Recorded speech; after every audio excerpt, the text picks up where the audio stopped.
Le marketing de réseau, c'est quoi? Chacun d'entre nous a déjà eu à recommander un produit ou un service à quelqu'un dans son entourage, un frère, un ami ou un voisin. Nous le faisons parce que le produit ou le service en question nous a été utile. Nous avons alors envie de partager cette expérience avec les autres. L'entreprise dont nous faisons la publicité auprès de nos proches va alors voir sa clientèle augmenter. Elle fera encore plus de bénéfices à travers notre action, et pourtant, à la base, elle n'a fourni aucun effort. De manière inconsciente, nous avons fait là ce qu'on appelle du marketing de réseau. Encore appelé marketing relationnel, MLM pour multi-level marketing, ou plus simplement bouche à oreille, c'est une technique de vente classique qui consiste à recommander un produit, un service ou une marque à quelqu'un. Le marketing de réseau est actuellement le moyen le plus utilisé à travers le monde par des grandes firmes pour booster leur chiffre d'affaires. Cette forme de marketing, qui se veut futuriste, est actuellement considérée comme la voie royale du succès dans le monde des affaires. Le fondateur de Microsoft, Bill Gates par exemple, disait « Si on me donnait une chance de tout recommencer, je choisirais le marketing de réseau ». Dans cet article, je vais vous présenter les éléments clés qui font du marketing de réseau une nouvelle voie vers l'indépendance financière. Bonjour et bienvenue dans cette nouvelle vidéo de Droma Economy. Aujourd'hui, nous allons donc parler du marketing de réseau.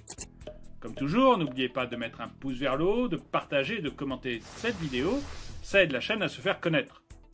N'oubliez pas également de vous abonner et de cliquer sur la cloche pour être prévenu lorsque je sors une nouvelle vidéo.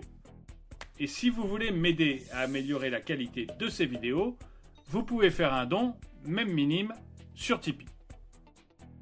Dénommé MLM, Multi-Level Marketing, par les anglo-saxons, le marketing relationnel ou marketing de réseau est né aux États-Unis dans les années 1940.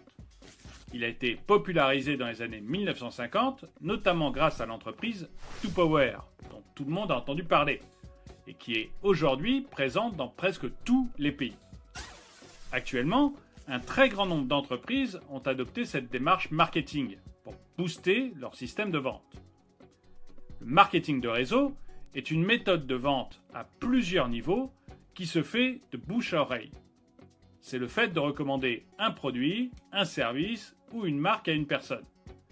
C'est un système de vente personnalisé qui consiste à organiser la distribution des biens et des services du producteur au consommateur par un réseau de distributeurs indépendants.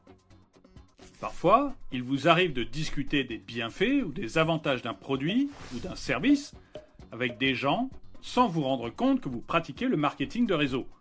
Dans votre cas, votre réseau, c'est vos proches à qui vous faites des recommandations. En revanche, si vous êtes dans le métier, vous devez créer votre propre réseau, c'est-à-dire un portefeuille de clients à qui vous allez recommander ce que vous proposez comme produit ou service. Le système de fonctionnement du marketing de réseau est simple.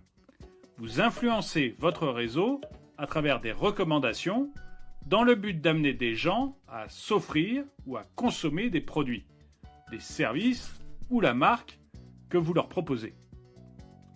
Mais il ne suffit pas seulement de se faire des clients. Il faut élargir le réseau.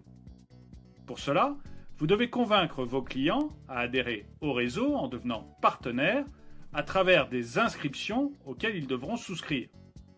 Par la suite, vos partenaires feront pareil avec leurs clients, lesquels feront la même chose avec leurs clients.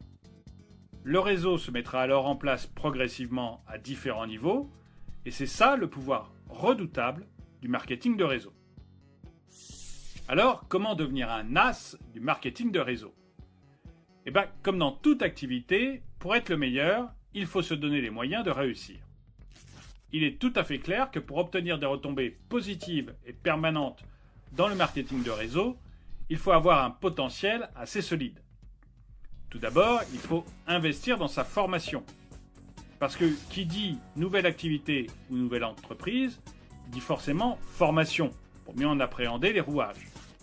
Cela signifie donc que pour réussir dans le marketing de réseau, il faut monter en compétences. La formation porte sur l'entreprise à représenter, les produits à proposer, les stratégies à adopter pour assurer son succès dans la nouvelle activité. Développer aussi la confiance en soi, c'est-à-dire sa capacité à croire en soi, en ses compétences et à sa capacité de réussir. Il faut aussi s'entourer de personnes motivées. Après cela, passer à l'action et développer son expérience sur le terrain. C'est-à-dire rencontrer des prospects, les convertir en clients, les faire adhérer au réseau et les aider à se faire de l'argent. Pour être le meilleur dans le marketing de réseau, il faut aussi tomber amoureux du rejet et de la déception. Sur le terrain, vous rencontrerez à coup sûr des oppositions, des rejets, des incompréhensions. Mais cela ne doit pas vous décourager. Au contraire, ça doit être pour vous un tremplin pour aller de l'avant et prouver que vous pouvez y arriver. Car si beaucoup d'autres ont réussi dans cette entreprise, pourquoi pas vous? Comme le dit si bien Robert T. Kiyosaki, les perdants arrêtent quand ils échouent, les gagnants échouent jusqu'à ce qu'ils réussissent. Lorsqu'on se lance dans le marketing de réseau, le succès n'arrive pas tout de suite. Il faut être tenace, donc développer un esprit de persévérance et d'endurance. Ce que vous devez garder à l'esprit, c'est que la réussite prend toujours un petit peu de temps. Pour vous lancer dans le secteur, je vous ai mis quelques livres dans la description qui peuvent vous aider. Dans le marketing de réseau, votre quotidien doit être basé sur 4 points. La formation, les réunions, la prospection et les relances. Transmettre et déléguer vos responsabilités. En effet, les membres de votre réseau doivent pouvoir faire la même chose que vous. Le but étant de gagner de l'argent et de monter en grade. De nouvelles recrues doivent adhérer à chaque niveau pour que le réseau grandisse et s'étende. Vous devez développer votre leadership d'inspiration. Vous devez prêcher par l'exemple en ayant les meilleurs résultats de votre équipe et de meilleures compétences également. Transmettez vos stratégies, vos résultats, vos expériences, votre professionnalisme à votre réseau afin de les motiver à aller plus loin. Quels sont les critères de choix pour le marketing de réseau? Lorsqu'on veut adhérer au marketing de réseau, il est important de savoir ce qu'on recherche exactement. Il faut également prendre en compte certains critères pour se donner plus de chances de rentrer dans une affaire viable. Je vous recommande 5 critères de choix sur lesquels il faut s'appuyer pour réussir dans le marketing de réseau et s'y épanouir financièrement. Tout d'abord, la vision d'entreprise. La vision de l'entreprise, c'est un élément déterminant dans la survie de l'entreprise et sa marche vers le succès. Une entreprise qui n'a pas de vision, n'a pas de chemin à suivre et aucune orientation. Donc elle va droit à la dérive. Pareil, lorsqu'une entreprise a une vision limitée sur le court terme, elle n'a pas d'avenir.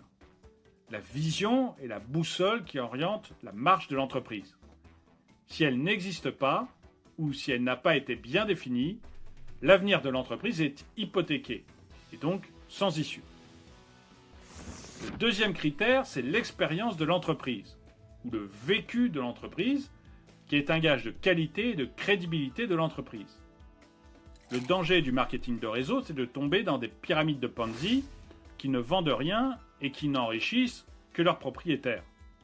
Mais une entreprise qui existe dans le marketing de réseau depuis au moins 10 ans aura démontré sa réalité et sa capacité à résister à toute difficulté et à satisfaire au mieux sa clientèle. Par contre, si vous êtes intéressé par une entreprise naissante, avant d'y adhérer, renseignez-vous d'abord sur le parcours des dirigeants, la crédibilité et la qualité des produits ou des services que l'entreprise propose. Ces éléments sont des facteurs clés du succès ou de l'échec de l'entreprise. Le troisième critère que je vous recommande est de tester ce que vous voulez vendre, car on vend mieux ce qu'on a soi-même expérimenté et ce dont on maîtrise parfaitement les avantages. Le quatrième critère, c'est le plan de rémunération. C'est un élément essentiel, car c'est lui qui vous permettra d'acquérir votre indépendance financière. Après tout, si vous vous engagez dans le marketing de réseau, c'est bien pour gagner de l'argent. Il faut donc s'assurer que la société à laquelle vous voulez vous affilier vous propose un plan de rémunération qui soit très clair, équitable et qui compense le sacrifice consenti. Assurez-vous également que le plan de rémunération est autant à l'avantage de l'entreprise qu'au vôtre. Le 5e et dernier critère, c'est le plan de formation. Tous ceux qui intègrent un marketing de réseau ne sont pas toujours aussi compétents pour tirer leur épingle du jeu. Ceux qui s'en sortent, ce sont ceux qui soit ont un talent exceptionnel pour la vente, soit ont reçu une formation calée pour faire ce métier. C'est pourquoi la plupart des entreprises proposent des formations complètes et gratuites à leurs adhérents, pour leur permettre d'être formés à la vente et d'être rentables pour l'entreprise et pour eux-mêmes. Si vous deviez retenir 3 choses sur cette vidéo, ce serait 1. Le marketing de réseau est un système de vente par recommandation. 2. Pour réussir dans le marketing de réseau, il faut avoir des compétences solides. 3. Il faut s'appuyer sur des critères essentiels avant de se lancer dans le marketing de réseau. Je vous mets quelques livres sur le sujet dans la description. Merci d'avoir regardé cette vidéo, n'oubliez pas de vous abonner et un grand merci à tous ceux qui m'aident sur Tipeee.